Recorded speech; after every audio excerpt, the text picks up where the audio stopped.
पंचोली साहब, गौतम साहब, लक्ष्मण, मंचासीन, सभी साथी, इस सभागार में जितने साथी हैं, आप सबको भीमोत्सव, भीम जयंती की बधाई।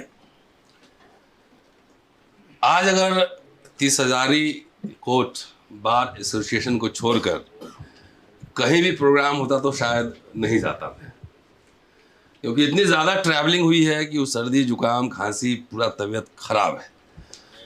लेकिन इससे भी ज़्यादा खराब होता तो मैं यहाँ ज़रूर आता, और इसलिए आता कि आप सबको ऑफिशियली एक शुक्रिया भी कहना है। तकरीबन 11 महीने पहले मैं आया था इधर,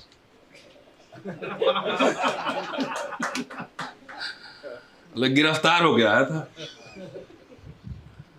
और आप सबने जो मोहब्बत दिखाया कि जज साहब ने एक ही दिन में बेल दे दिया, तो मैं रिहा हो गया एक ही दिन में।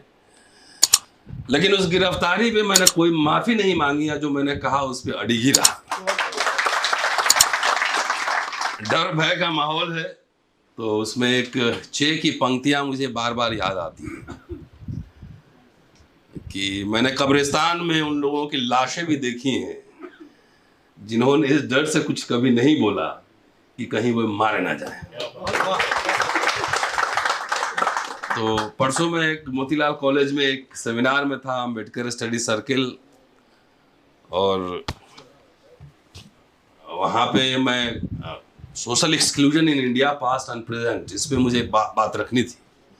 तो मैंने कहा टॉपिक बहुत लंबा चौड़ा है, इसको लेट मी प्रिसाइज इट। तो मैंने कहा case study of Hindu college and university of Delhi, तब थोड़ा स्पेसिफिक बात समझ में आएगी। 40 मिनट बोलने के बाद, वैसे आज नहीं बोलूंगा 40 मिनट, एक छात्र ने हमसे पूछा कि आपको डर नहीं लगता, तो मैंने कहा नहीं, कि डरना मना है, जो डरेगा वो भी मरेगा, जो नहीं डरेगा वो मरने के बाद भी जिंदा रहेगा। तो लर्नेड लॉयर्स के बीच बोलना हर समय मुश्किल होता है, क्योंकि हमारा, लेकिन मैं यहाँ दूसरी बार आया और यहाँ बोलना मुझे हमेशा अच्छा लगता है। और हमारा आपका एक रिश्ता ये है कि lawyers are half historian and historians are half lawyer. हम दोनों का काम एक ही है, बहस करना, सवाल खड़े करना। मैं पास्ट से करता हूँ, आप कोर्ट में एविडेंस के साथ करते हैं, एविडेंस का इस्तेमाल हम भी करते हैं। और इसीलिए जो बात कहते हैं बहुत ही संजीदगी से और बहुत गंभीरता से बात कहते हैं, और उस पर अड़े रहना चाहिए, चाहे सामने हुकूमत कितनी भी तानाशाह क्यों ना हो। लोग हमसे पूछते हैं कि अम्बेडकर आप पढ़ते हैं, एक चैनल भी है, आपने देखा होगा शायद, अभी 3 साल आज ही पूरा हुआ है। लॉकडाउन में हमने भी आपदा में अवसर निकाला था और अम्बेडकर नामा चैनल चलाया। अम्बेडकर साहब के राइटिंग स्पीचेस पे करीब 700-800 वीडियोस हमने बनाए उस पर। तो लोग पूछते हैं कि आप क्या सीखे अम्बेडकर से। हमने कहा कि अम्बेडकर के कई रूप हैं, कहाँ से आप देखते हैं उससे पता लगा कि आप क्या सीख रहे हैं। तो मैंने सीखा उनका एग्रेसिव फॉर्म, एक rebel. He was not reformer, he was rebel. तो मुझे वो वाला रूप उनका बहुत पसंद है, इसलिए। और रिबेल पहले जहाँ आप काम करते हैं पहले घर से ही शुरू होता है। तो हम लोग ऐसे लोग हैं, ये घर से ही पहले विद्रोह की शुरुआत कर देते, ये नहीं कि घर में बाद में होगा, बाहर पहले होगा।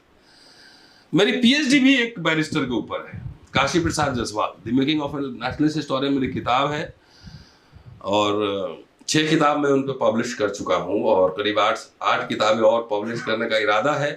He was a nationalist historian, लेकिन राष्ट्रवादी सरकार में उनके ऊपर किताब करने के लिए भी छुट्टी नहीं मिलती है। खाली राष्ट्रवाद का गाना तोता जो बजता है वो बज रहा है, पढ़ने लिखने से कोई दिलचस्पी यहाँ पर नहीं है।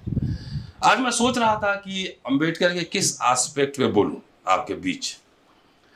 कई तरह के हैं, बहुत सारा, उनके डाइवर्सिटी इतनी ज़्यादा है कि कुछ कहा नहीं जा सकता है कि किस पे बोला जाए। लेकिन एक भाषण उनका वो मुझे मिला, वो था पूना डिस्ट्रिक्ट लॉ लाइब्रेरी के बीच गोखले का एक मूर्ति अनावरण करना था, और तारीख है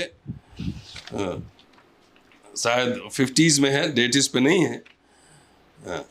उसमें उन्होंने एक लेक्चर दिया था, वो 1952 का है ये भाषण, कि condition precedents for the successful working of democracy, कि डेमोक्रेसी की सफलतापूर्वक काम करने के लिए क्या क्या पूर्व शर्तें होनी चाहिए।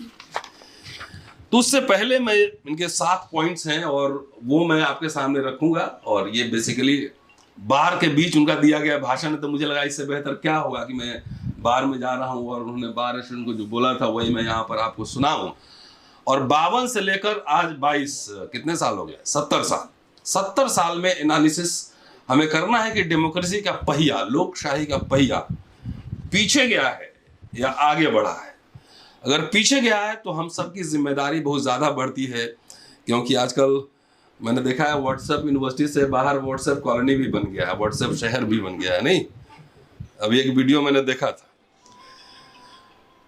बहरहाल, if the rule of law is under threat, which means every institution, every constitutional body, judiciary, even constitution itself is under threat, then what is our responsibility? So if we are thinking mind, हम लोग सोचने समझने वाले लोग हैं। दिनकर यहाँ याद आते हैं मुझे, उन्होंने लिखा है, रामधारी सिंह दिनकर, कि इंटेलेक्चुअल कौन है? इंटेलेक्चुअल वही है जो अपने समय के जलते हुए प्रश्नों के साथ इनकाउंटर करे, उसके साथ मुठभेड़ करे, भागे नहीं, भागो नहीं, दुनिया बदलो। तो अगर ये है कि जितने इंस्टीट्यूशंस, कॉन्स्टिट्यूशनल बॉडीज कैसे काम कर रही है, देख रहे हैं। आज ही साकेत कोर्ट में गोली चली है और वहां लक्ष्मण बता ही रहा था। तो हमारी जिम्मेदारी क्या है? हमारी जिम्मेदारी है कि आखिरी सांस तक प्रोटेस्ट करना, रेसिस्टेंस करना, और let's make resistance fashionable. Fashion question होना चाहिए। नहीं देखते हैं यूनिवर्सिटी में आजकल चे का टी शर्ट वो भी पहना रहता है जो चे के विचारों का गोड शत्रु है। So Che became fashionable, so let's make resistance fashionable. Yes, we are rebel. मैं सवाल करूंगा, इतने लोग गिरफ्तार किए गए हैं, इतने लोग मारे गए हैं, लेकिन सवाल करना रुका कहाँ है? रोज 2-4 लोग फिर नए आ ही जाते हैं। और ये ताकत ये संविधान ही ताकत देता है हमें। बहरहाल आता हूँ, चीफ गेस्ट थे डॉक्टर अंबेडकर, और पहले कुछ बैकग्राउंड बनाते हैं। और उनको 4 सब्जेक्ट दिया गया था, जिसमें से ये सब्जेक्ट उन्होंने चुना था। और सबसे पहले बैकग्राउंड में कहते हैं, जो मैं एकदम प्रिसाइज जाऊंगा क्योंकि ज़्यादा समय नहीं है, कि डेमोक्रेसी जो है, डेमोक्रेसी का एक फॉर्म नहीं है। कंट्री वाइज डेमोक्रेसी चेंज होते रहता है। मसलन एथेंस में जब डेमोक्रेसी था तो 50% उसमें स्लेव्स थे, तो उस डेमोक्रेसी के मायने कुछ और। देन एक ही देश में डेमोक्रेसी का फॉर्म चेंज होता रहता है। एग्जाम्पल ब्रिटेन 1688 1688 ग्लोरियस रेवोल्यूशन के पहले और उसके बाद, उसी इंग्लैंड में देखिए तो आपको डेमोक्रेसी का फॉर्म, और अभी देखिए उसमें बदलाव नजर आएगा। दूसरी बात है कि डेमोक्रेसी है, डेमोक्रेसी के सिर्फ नेचर में बदलाव नहीं आता है, उसके एम्स, उसके पर्सपेक्टिव में भी बदलाव आता है। जैसे पहले 19th century 18th century purpose था कि राजा निरंकुश जो एब्सोल्यूट किंग है उसको कंट्रोल करना, लेकिन अब क्या है? अब डेमोक्रेसी का मतलब है वेलफेयर स्टेट प्रमोट करना। तो डेमोक्रेसी के एम से भी चेंज आता है। डेमोक्रेसी की परिभाषा आप सब लिंकन का सुने होंगे और बेघाट का सुने होंगे, लेकिन यहाँ बहुत इंटरेस्टिंग डेफिनेशन डॉक्टर अंबेडकर देते हैं डेमोक्रेसी की। वो कहते हैं कि मेरी नजर में डेमोक्रेसी बेहतर वही है जहां किसी ब्लडशेड के, बगैर रक्तपात के सोशल इकोनॉमिक रेवोल्यूशन चेंजेस हो जाए, वही डेमोक्रेसी है। जनता के लिए, जनता द्वारा, ये वाला नहीं। कह रहे हैं बगैर किसी ब्लडशेड के सोशल इकोनॉमिक ट्रांसफॉर्मेशन हो जाए, मेरी परिभाषा यही है। और मैं कहूंगा कि यहाँ यही लोकतंत्र है और यही असली परीक्षा है, शायद सबसे बड़ी परीक्षा। क्योंकि वो ये बात क्यों कह रहे हैं? बिकॉज भारत में सोशल डेमोक्रेसी है नहीं। जब सोशल डेमोक्रेसी नहीं है तो उसका पॉलिटिकल डेमोक्रेसी कोई मायने नहीं है। तो इसलिए कि अगर बगैर जाति का तो लेयर्स है ना, लेयर दर लेयर, लेयर दर लेयर, अगर खाली आप छोड़ दीजिए दलित को, शेड्यूल कास्ट को, अगर सिर्फ ब्राह्मण, मैं इतिहास पढ़ाता हूं तो मैं जानता हूं कि ब्राह्मण को ही खाली उठा लेंगे तो उसमें भी ब्राह्मण मिल जाएगा, ब्राह्मण क्षत्रिय मिल जाएगा, ब्राह्मण वैश्य मिल जाएगा, ब्राह्मण शूद्र मिल जाएगा, ब्राह्मण अछूत मिल जाएगा, उसी के अंदर मिल जाएगा। ये इतना माइन्यूटली ये काम करता है। बहुत सारे ब्राह्मण जैसे हैं कि उनके हाथ का, उनके यहाँ खाना नहीं खाते हैं, जो एलिट ब्राह्मण है, श्रोत्रिय ब्राह्मण जिनको कहते हैं। तो ये समझ रहे थे कि सोशल इकोनॉमिक ट्रांसफॉर्मेशन बगैर मारपीट के अगर हो जाए तो इससे बड़ी डेमोक्रेसी क्या हो सकती है। अब जो शर्त बता रहे हैं 7 पॉइंट्स उन्होंने हाईलाइट किए हैं। पहला पॉइंट है वो है सोशल इनइक्वालिटी। लोकशाही की पहली शर्त है कि कोई भी क्लास इतना ज्यादा उसके पास न रहे और कोई क्लास इतना सबसे बॉटम पे न रहे। सोशल इनइक्वालिटी उस तरीके से नहीं रहे, खुद में बटा हुआ घर कभी खड़ा नहीं हो सकता है। ये लिंकन का कोट है। और बाद में जो बात कह रहे थे, ये साउथ और नॉर्थ का जो स्टेट है अमेरिका का, उसके बारे में ये बात कह रहे थे। कह रहे हैं कि अगर ज्यादा एक्सट्रीम डिवीजन है between society, the upper elite and the lower classes, then उस समय रेवोल्यूशन के, वो क्रांति के बीज होते हैं जो कि डेमोक्रेसी के लिए ठीक नहीं है। वो रशियन मॉडल, ऑल्दो आप बुद्धा एंड कार्ल मार्क्स उनका पढ़ेंगे तो वो कहते हैं कि कम्युनिज्म क्या है, वो बुद्धिस्ट संघ है, एकदम नजदीक चले जाते हैं। अगर मार्क्सवाद से वायलेंस को हटा दें, मार्क्सवाद माइनस वायलेंस रेवोल्यूशन, तो अंबेडकर उनके बहुत करीब है आइडिया। पूरा सोशल ट्रांसफॉर्मेशन का आइडिया उनके बहुत करीब है। दूसरी जो शर्त कह रहे हैं वो कह रहे हैं द रोल ऑफ अपोजिशन। ये हर वाइब्रेंट डेमोक्रेसी के लिए जरूरी है कि एक स्ट्रॉन्ग अपोजिशन हो। और अपोजिशन सिर्फ अपोजिशन के लिए नहीं, वो कनाडा इंग्लैंड का एग्जाम्पल सब यहां कोट कर रहे हैं इस भाषण में। और यहां पे बीच में मीडिया भी जोड़ देते हैं कि कहते हैं कि दुर्भाग्य से हमारे देश के सारे अखबार, अभी से उसको कंपेयर कर लीजिएगा, सारे अखबार किसी न किसी कारण से, और मुझे लगता है विज्ञापनों से उत्पन्न राजस्व के कारण, विपक्ष की तुलना में सरकार को कहीं ज्यादा प्रचारित करते हैं।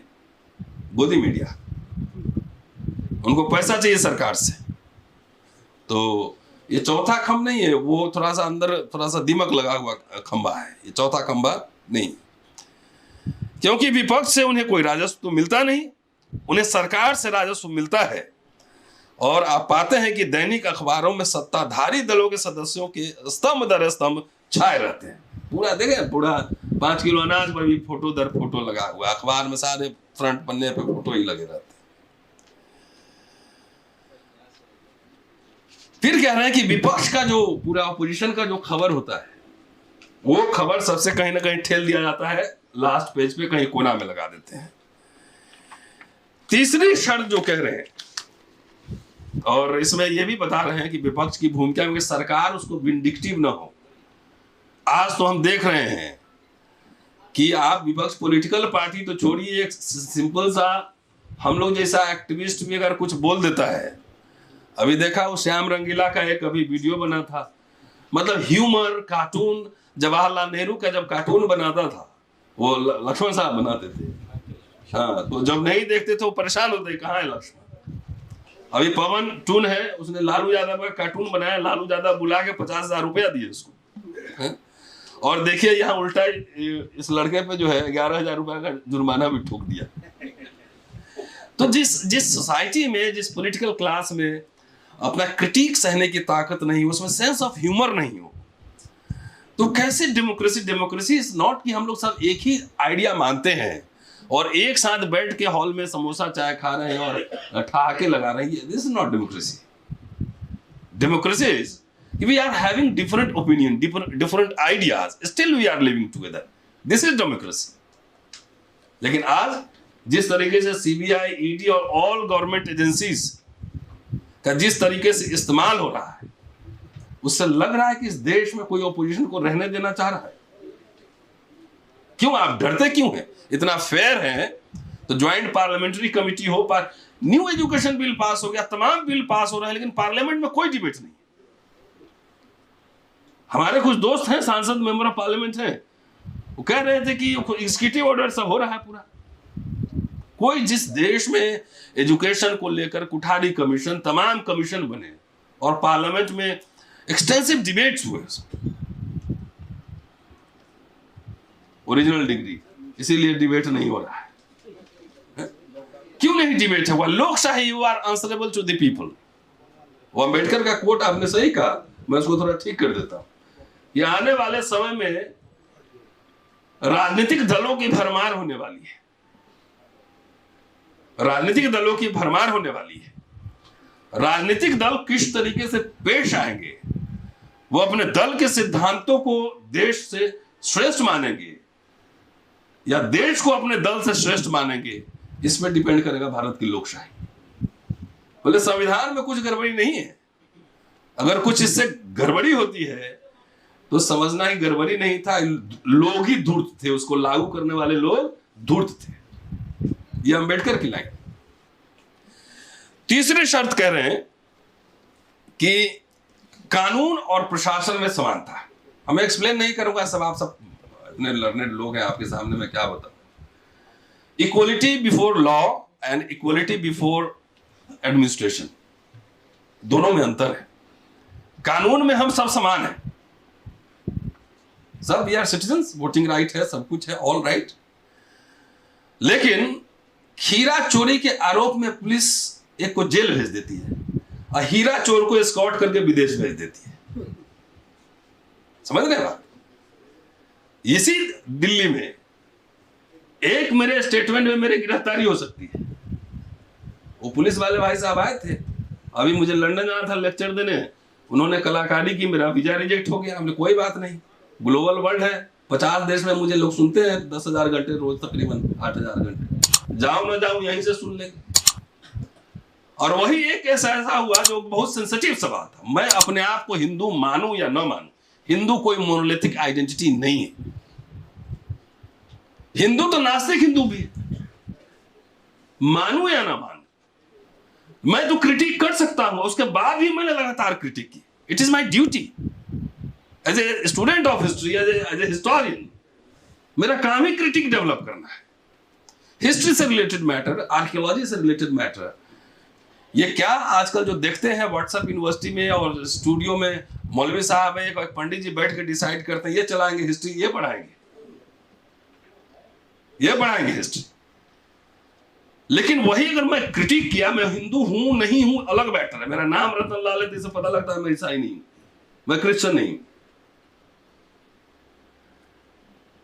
लेकिन आप दूसरे धर्म पे कटाक्ष करके, मैंने तो माफी नहीं मांगी, न मानता न मांगूंगा, कटाक्ष करके, और वहां पे पुलिस उसको प्रोटेक्शन दे रही है, बचा रही है। आप जा रहे हैं लाइसेंस लेने, आप जा रहे हैं कुछ काम कराने, वो सारे एग्जांपल्स डॉक्टर अंबेडकर ने यहां दिए हैं।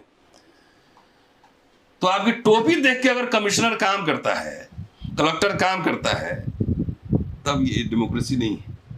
एक ही चीज के लिए दो लोग एलिजिबल हैं, तो उसमें यह मत देखिए कि इसका टोपी किस कलर का है। फेयर डील होना चाहिए। और एग्जांपल में दे रहा, पर्ची लिख लिख के दिल्ली यूनिवर्सिटी में और देश में पर्ची, एक रिसर्च आर्टिकल लिखने में साल लग जाता है। एक ही साल में 10-10 लेख लिखकर और प्रोफेसर हो गया। बोले ज्यादा रेफरेंस बताना कहां से लिखो, तो वो जानकारी नहीं है भैया, लेख हो गया। 10-10 किताब छाप के 14 आर्टिकल लिख के मतलब तमाम 3 बच्चों को बढ़ा दिया। एक कोलेले में पढ़ाया, अंबेडकर नामा ने 25 लाख स्पॉन्सरशिप दिया, एक जर्मनी पढ़ाया। ये सब करके करोड़ों लोग सुनते हैं, ग्लोबली लाखों लोग फॉलो करते हैं, और 5 साल से मुझे किताब लिखने के लिए छुट्टी नहीं मिल रही है, और 5 साल से मेरा प्रोफेसरशिप रुका हुआ। अगर Gandhi said, Ambedkar said to Gandhi Poona pact के समय कि mister Gandhi, I have no homeland, और इस स्टेज में मैं दावे के साथ कह सकता हूं, जिसको लोग सुनेंगे और जिनको मुकदमा करना होगा कर लेंगे कि now we can say we have half homeland. कानून में तो समानता मिल गई, अधिकार मिल गए, लेकिन रियल में जहां पे इंप्लीमेंट होना है वहां पे हर दर हर सेकंड हमें लड़ना पड़ता है। मैं तो कह रहा हूं ना, मेरी किताब आजकल दुनिया के किसी एजेंसी से कॉलेजी वाला सब चेक करवा चुका है। कॉलेजी वाला दुनिया के बेस्ट यूनिवर्सिटीज में की लाइब्रेरी में किताबें रखी हुई। मैं वाइस चांसलर से भी मिला। कुछ लोग बोले मिल लीजिए, आप हर समय पंगा करते रहते हैं। बोले पंगा मैं नहीं करता, मेरे ब्रांडेड शर्ट है और मेरा कॉन्फिडेंस का लेवल, और आपके आंख में आंख मिला के बात करता हूं तो आपके माथे में मरोड़ होता है, उसका मेरे पास कोई इलाज नहीं, कोई इलाज नहीं। क्यों? आप मुझे देखना कैसे चाहते हैं? ये सवाल यही है, फंडामेंटल सवाल, कि चाहे एक दलित जज हो जाए, प्रोफेसर हो जाए, साइंटिस्ट हो जाए, कुछ भी हो जाए, मैं अपने आप को डिकास्ट कर चुका हूं, नहीं मानता कि मैं कौन हूं। लेकिन मेरा वाइस चांसलर, प्रिंसिपल, ये समाज तो मानता है ना कि मैं कौन कास्ट हूं। हमारे नहीं मानने, मेरे तो सारे ब्राह्मण दोस्त, मेरे गुरु, मेरे दोस्त सारे ब्राह्मण हैं। जो मेरे पुराने साथी यहां बैठे हुए हॉस्टल के सब जानते हैं, लेकिन वाइस चांसलर मेरी जाति जानता है, प्रिंसिपल जानता है।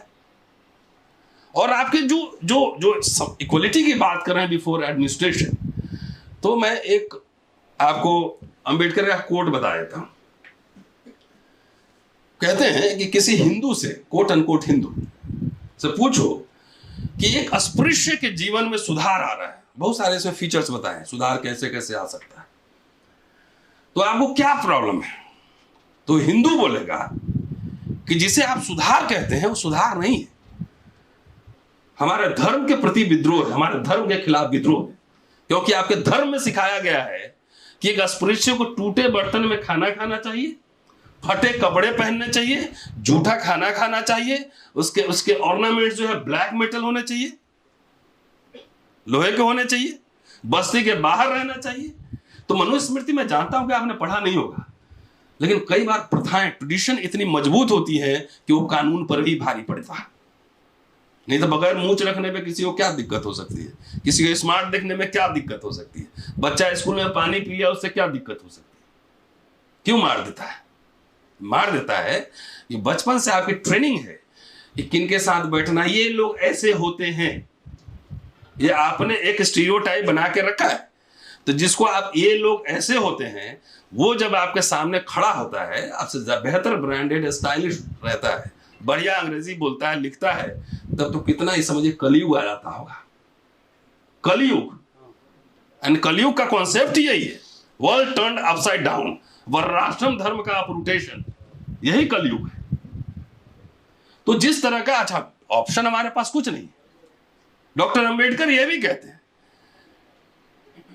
कि ज्यादातर पुलिस, मैं इसलिए बता रहा हूं कि कॉन्टेक्चुअलाइज करने में आसानी होगी, कि ज्यादातर पुलिस, एडमिनिस्ट्रेशन, मजिस्ट्रेट ये भ्रष्ट होते हैं। अगर खाली भ्रष्ट हो, करप्ट हो, तो कोई भी पक्ष खरीद सकता है, लेकिन भ्रष्ट होने की अपेक्षा वो ज्यादा बायस्ड होते हैं, पक्षपाती होते हैं, और जब भी उनको अपने विवेक का, विजडम का इस्तेमाल करना होता है, वो अपने जात के पक्ष में पहले करते हैं। इसका एग्जाम्पल है, मैं राजनाथ सिंह होम मिनिस्टर था, उनसे मिला, पुलिस कमिश्नर से मिला, किससे नहीं मिला होगा? एक अदना सा प्रिंसिपल, उसकी हिम्मत कैसे होगी? कई साथी हमारे घर आते जाते हैं, यहां बैठे हुए, मतलब कुछ नहीं होगा तो आपको सेक्सुअल हैरेसमेंट केस में फंसाओ। हम बोले चलो फंसाओ, लड़ते हैं। ये आप तो वकील हैं, कानून ज्यादा जानते हैं, अगर कोई मेरे खिलाफ अगर केस है तो फाइनल कमेटी बैठी है, तो उसका रिपोर्ट की कॉपी मुझे मिलनी चाहिए। 6 साल हो गए, रिपोर्ट की कॉपी नहीं मिली। मैं बरी हुआ कि मैं कन्विक्ट हूं, मुझे जेल भेजो। ये मैटर है इस देश में, इस मुल्क में ये चल रहा है। इसलिए ये पार्लियामेंट्री डेमोक्रेसी का जो सवाल उठाया, इसी में सब कुछ, पूरा क्रक्स ऑफ द मैटर है कि यहां पर कोई इंस्टीट्यूशन जाते हैं तो कोई मेरी सुनवाई नहीं होती, कहीं नहीं सुनवाई होती। डीसी के पास जाओ, पुलिस कमिश्नर के पास जाओ, कहीं सुनवाई नहीं होती, क्योंकि जो छोटे छोटे अधिकारी भी होते हैं ना, प्रिंसिपल और क्लर्क भी होते हैं, उनका सोशल कल्चरल कैपिटल इतना ज्यादा होता है कि उसकी नेटवर्किंग और सेटिंग जो है हर जगह होती है। नाम के टाइटल से पता लग जाता है और उसको अनड्यू एडवांटेज बगैर कहे वो मिलता है, और मैं कितना भी स्कॉलरली काम कर लूं, कुछ कर लूं, हमारी सुनवाई नहीं होती। Then what needs to be done? So we have two options. एक तो कोर्ट का दरवाजा खुला है, जब हारे ही नहीं तो लोअर कोर्ट, हाई कोर्ट चलो, डिवीजन बेंच चलो, सुप्रीम कोर्ट चलो, 10 साल लड़ते रहो। Thanks to you all people कि आप हमसे कम से कम मेरे से फीस नहीं लेते। तो मैं लड़ रहा हूं, 4 मुकदमे अभी भी चल रहे हैं, 2-4 और चलेंगे। जब लड़ते ही रहते, हारे कब? हारना ही नहीं। चाहे तुम संविधान पीठ तक चलो, ये डॉक्टर अंबेडकर से ही सीखा है, नेवर गिव अप।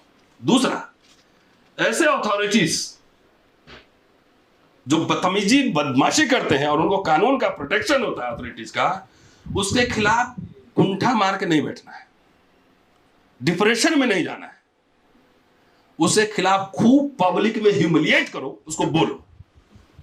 एक अभी जम्मू का प्रोफेसर शेड्यूल का सुसाइड कर लिया।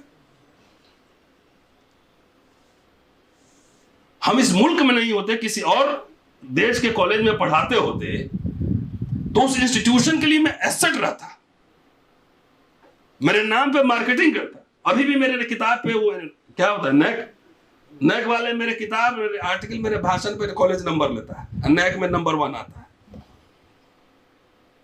तो ये हाल है। और I am talking about the one of the elite colleges of India. हिम्मत है तो वाइस चांसलर, प्रिंसिपल मुझे टर्मिनेट, सस्पेंड कर ले, मैं बोलूंगा, सोशल ऑडिटिंग करूंगा, क्यों नहीं करूंगा? मैं इसकी बात कर रहा हूं। सामने हिंदू कॉलेज, वहां पे कानून और प्रशासन में कोई इक्वलिटी वहां पर नहीं है। यह हाल है मुल्क का। और मैं 25 साल पढ़ा चुका हूं। मेरे पढ़ाए हुए बिहार से दिल्ली में कितने सारे लोअर जुडिशरी, 25 साल इज लॉन्ग पीरियड। कितने IAS, IPS जर्नलिस्ट सब हैं, प्रोफेसर कितने बने। लेकिन I am struggling for my minimum requirement, leave and promotion. तो ये समानता है कहीं? पर्ची लिख के तुम वाइस चांसलर बन जाते हो, पर्ची लिख के, गोवा का गलत स्पेलिंग बोल के भी तुम जो है पास कर जाते हो। चेकोस्लोवाकिया का हम सही स्पेलिंग बोल के भी फेल हो जा रहे हैं। Merit my foot, merit my foot. इतने एडवर्स सिचुएशन में रह के अगर आप काम करके दिखाओ मुझे जरा सा, तब पता लगेगा। रोज एक पांव थाने में, एक पांव कोर्ट में, और उसके बाद भी आर्टिकल लिखा जा रहा है, किताब लिखे जा रहे हैं। चम्मच चांदी का लेकर पैदा हुए हो और 2 पन्ना ठीक से लिखने नहीं आता है। And you are talking about merit. Equality पे बात करो, मेरे बेटा से फिर बात करना, अपने बेटा बराबर में लाओ। वो भी स्टीफन से पढ़ता है, वेस्टर्न म्यूजिक में है, वो गिटार बजा के बताएगा बेस कैसे बजता है। अपने पढ़े मॉडर्न स्कूल में, हम पढ़े गांव में, सेंट बोरिस बोरी वाले स्कूल में, और तब भी बराबर टक्कर दे रहे हैं। तो शर्म आनी चाहिए ऐसे लोगों को। इसलिए ये सवाल उठाना जरूरी है। 2-3 पॉइंट और है। कॉन्स्टिट्यूशनल मोरालिटी की बात करते हैं। लिंकन का एग्जाम्पल दे रहे हैं कि एक बार राष्ट्रपति बने, दोबारा लोग गया वहां पर, तो दोबारा गया तो मना कर दिए, लेकिन जबरदस्ती दोबारा बनवा लिया उन्होंने। तिबारा गया तो भगा दिया वहां से। और ये मोरालिटी होता है कि 2 बार जब प्रेसिडेंट हो गए, इसके बाद तीसरी बार नहीं बनेंगे, अदरवाइज वही डायनेस्टिक रूल एस्टैब्लिश होगा which is against the democracy. और अमेरिका में आज तक वही चल रहा है कि 2 बार प्रेसिडेंट, उसके बाद नहीं। सोशल मोरालिटी की बात कर रहे हैं। कह रहे हैं कि अफ्रीका में जो इंडियन सबके साथ बदतमीजी हो रही है, तो व्हाइट लड़के लड़कियां जो है वो जाके इंडियन के पक्ष में लड़ाई कर रही हैं। अमेरिका में ब्लैक्स, निग्रो के लिए कुछ व्हाइट्स लोग भी लड़े, लेकिन भारत में ऐसा है क्या? बोलते कि एट्रोसिटीज होती है दलित पर। हर गांव में एक दक्षिण अफ्रीका है, वो डॉक्टर अंबेडकर की लाइन, हर गांव में एक दक्षिण अफ्रीका है। एट्रोसिटीज होती है, तो यहां बहुत रेयरली इक्के दुक्के लोग होंगे जो आके उस एट्रोसिटीज पर बोलते होंगे। जिस मुल्क में अपराधी की भी जाति होती है, ये एक अपराधी पे एक्शन हो रहा है, तो जात वाला ही समझ जाता है कि उसके पूरे जात पे एक्शन हुआ है।